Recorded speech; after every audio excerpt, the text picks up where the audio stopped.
जब हम प्रेग्नेंट होते हैं या first time mom to be जो भी लेडीज़ हैं यहाँ पे, वो बहुत सारी वीडियोस वगैरह देखती हैं अपना ध्यान रखने के लिए। थ्रू आउट प्रेगनेंसी उनकी डाइट क्या होनी चाहिए, किस तरीके से बच्चे को हेल्दी रखना है, बच्चे से रिलेटेड बहुत सारी वीडियोस देखती हैं कि प्रेगनेंसी में बच्चे का वेट कितना होना चाहिए। बहुत सारी जो चीज़ें हैं वो इतना कुछ करती हैं अपने आप को और अपने बच्चे को जो है हेल्दी रखने के लिए। उनका जो पूरा फोकस होता है वो होता है बच्चे के हेल्दी होने को लेकर, और इसके लिए वो बहुत सारी चीज़ें करती हैं। लेकिन प्रेगनेंसी के बाद भी बहुत सारी चीज़ें ऐसी होती हैं जो हमें पता होना चाहिए, और कभी कभी डिलीवरी के बाद ऐसी चीज़ें सामने आती हैं, हमें ये लगता है कि काश ये चीज़ें हमें पहले पता होती तो हम चीज़ों के लिए रेडी रहते। तो आज इस वीडियो में हम डिस्कस करने वाले हैं वो सारी चीज़ें कि डिलीवरी के बाद कौन कौन सी ऐसी चीज़ें हैं जो हमें पहले से पता होंगी तो हम उन चीज़ों के लिए रेडी रहेंगे। ये जो है टोटली मेरा पर्सनल एक्सपीरियंस बेस्ड वीडियो है, और हो सकता है ये आपके लिए हेल्पफुल रहे। वीडियो को शुरू करने से पहले अगर आप मेरे चैनल पे नए हैं तो चैनल को सब्सक्राइब कर लें और अपने फ्रेंड्स के साथ शेयर करें। अगर आप मुझे फॉलो करते हैं तो आपको पता होगा कि मेरी जो डिलीवरी है वो 4 जनवरी को हुई है और पूरी तरीके से नॉर्मल हुई है। उसके बाद बहुत सारी चीज़ें मेरे सामने ऐसी आई जब मुझे ये लगा कि काश ये चीज़ें कोई मुझे पहले बता पाता तो मैं इन सब के लिए भी अपने आप को रेडी रख पाती। होता क्या है कि डिलीवरी के बाद जो होता है सारा फोकस जो है बच्चे पे आ जाता है। हम जो है अपना जो ध्यान है वो रखना बिल्कुल बंद कर देते हैं।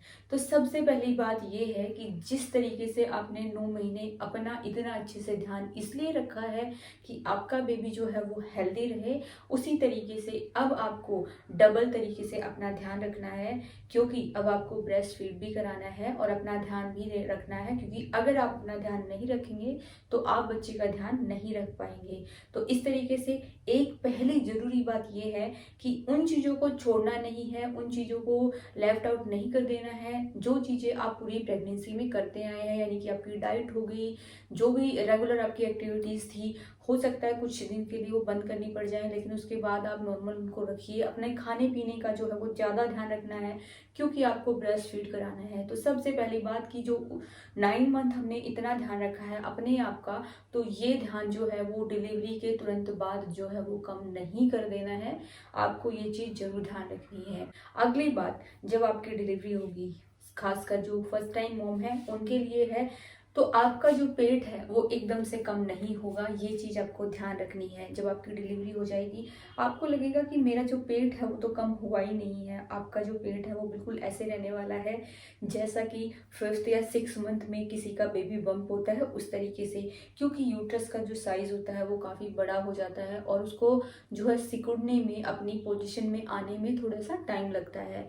तो उस चीज़ को लेके आपको जो है टेंशन नहीं लेनी है, बहुत ज़्यादा डिप्रेशन में नहीं आ जाना है कि मेरा जो बेबी बम्प है वो अभी भी दिख रहा है या मेरा जो पेट है वो कम नहीं हुआ है।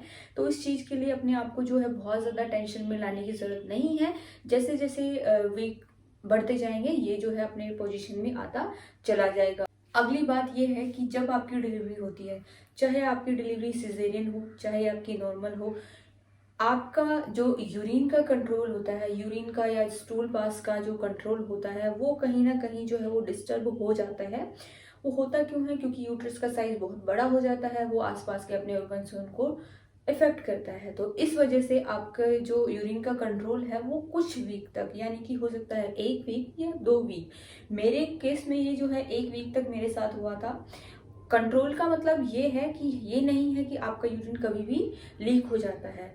अगर आपको बहुत तेज खांसी हो गई है तो हो सकता है आपका यूरिन जो है वो लीक करे। कंट्रोल में एक चीज ये आती है कि जब आप यूरिन पास करने जाते हैं तो आपका जो यूरिन है वो उस तरीके से पास नहीं होता जैसे पहले होता था। अब वो बिल्कुल ही ऐसे होता है कि पानी जो है वो एकदम से बह रहा है, और उसको आप जब तक वो अपने आप से ब्लैडर खाली नहीं हो जाता है वो रुकता नहीं है। तो आपको सिर्फ और सिर्फ प्रेशर फील होने वाला है अपने लोअर पार्ट पे। आपको ये भी कई बार समझ में नहीं आएगा कि ये जो प्रेशर है ये मुझे यूरिन का प्रेशर है या स्टूल का प्रेशर है। कई बार आप इस चीज़ में भी कंफ्यूज हो जाएंगे। तो इस वजह से आपको टेंशन लेने की ज़रूरत नहीं है। आपका जो यूरिन का कंट्रोल है वो थोड़े दिन में आप उसको वापस से कंट्रोल कर पाएंगे। उसके लिए जो है आप कीगल एक्सरसाइज कर सकते हैं ताकि आप ज़्यादा से ज़्यादा और जल्दी से जल्दी उस चीज़ से रिकवर हो पाएँ। लेकिन आपको कीगल एक्सरसाइजेस उस टाइम पे नहीं करनी है जब आपको यूरिन का प्रेशर है या स्टूल का प्रेशर है। उस टाइम पे कीगल एक्सरसाइजेस आपको नहीं करनी है। उसके अलावा आप कितनी भी बार कीगल एक्सरसाइजेस कर सकते हैं। कीगल एक्सरसाइजेस क्या होती हैं, कैसे करते हैं, इसके लिए मैंने पहले आपके साथ वीडियो शेयर करी है, आप वहाँ पे जाके देख सकते हैं। डिलीवरी के बाद जब आप बेबी को ब्रेस्ट फीड कराते हैं तो बहुत सी चीज़ें हमें नहीं पता होती हैं, जैसे कि स्पेशली मेरे साथ हुआ। ब्रेस्ट फीडिंग जो है बहुत ही पेनफुल रहा है कुछ हफ्तों तक, क्योंकि जो फर्स्ट टाइम मॉम होती हैं उनको प्रॉपर जो है इस चीज़ की गाइडेंस नहीं होती है, प्रॉपर लैचिंग कैसे होती है वो भी गाइडेंस नहीं होती है। तो अगर आप इन चीज़ों को पहले से सॉल्व करके रखेंगे, अगर आप अपनी लैक्टेशन कंसल्टेंट से मिलेंगे, वो आपको प्रॉपरली समझा सकती हैं कि किस तरीके से आपको बेबी को फीड करना है, क्या पोजीशन होनी चाहिए, किस तरीके से आप इसको जो है ईजीली करा सकते हैं, तो ये इन चीज़ों से बचा जा सकता है। और ये फीडिंग का जो प्रोसेस है ये आपके लिए आसान बन सकता है। अदरवाइज इसमें बहुत कई बार रिस्क रहता है, पेन होता है, निपल्स कट भी जाती हैं, फिर आपको बहुत सारी क्रीम वगैरह लगानी पड़ती है जिनसे बहुत ज़्यादा फ़ायदा नहीं होता है। इसका सबसे इजी और आसान जो है निपटने का तरीका यही है कि आप जो है प्रॉपर लैचिंग सीखें, और ये आप डिलीवरी से पहले सीख सकते हैं, क्योंकि डिलीवरी के बाद तुरंत बाद आपके पास इतना टाइम नहीं होता है कि इन सब चीज़ों को आप सीख सकें। अगली बात, डिलीवरी के बाद में आपका जो सारा टाइम है वो बेबी के लिए जाने वाला है। अपने लिए जो है वो बहुत कम टाइम मिलने वाला है आपको, क्योंकि बेबी को 24 घंटे आप चाहिए। न्यूबॉर्न जो है आप उसको जब ब्रेस्ट फीड कराते हैं तो वो 10 मिनट का काम भी हो सकता है, और कई बार जो है ये काम जो है आधे घंटे 1 घंटे का भी हो सकता है। तो हुआ क्या है कि मेरी बेबी जो अभी है वो 1.5 महीने की हो गई है, और पूरा पिछला 1 मंथ से अब जब बल्कि अभी तक भी 1.5 महीने तक भी अभी भी वो रात को जो है कई बार पूरी पूरी जो रात है वो निकल जाती है। उसका जो है वो रूटीन यही रहता है कि दिन में वो सोती है, रात में वो जगती है। तो आपको करना क्या है कि जब वो रेस्ट करे, आपका बेबी जब भी रेस्ट करता है तो आपको रेस्ट जरूर करना है। ये इस चीज़ के लिए बिल्कुल भी अपने आप को जो है ये ना रखें कि मैं तो रात में ही रेस्ट करूँगी, दिन में रेस्ट नहीं करूँगी। जब भी आपका बेबी रेस्ट करे आपको रेस्ट करना है, ताकि आपकी जो एनर्जी है वो मेंटेन रहे, आपका जो मेंटल स्ट्रेस है वो कम हो। जब भी कोई डिलीवरी होती है तो या तो नॉर्मल होती है या सिजेरियन होती है। तो सिजेरियन में तो सबको पता है कि टाँके आते हैं, लेकिन कई बार जो है वो नॉर्मल डिलीवरी में भी टाँके आते हैं, और 90% जो फर्स्ट टाइम मॉम होती हैं उनकी जो है एपिज़ोटमी दिया जाता है। एपिज़ोटमी क्या होता है और किस तरीके से उसकी देखभाल कर सकते हैं, उसकी वीडियो जो है वो मैंने अलग से बनाई हुई है, आप वो जाके देख सकते हैं।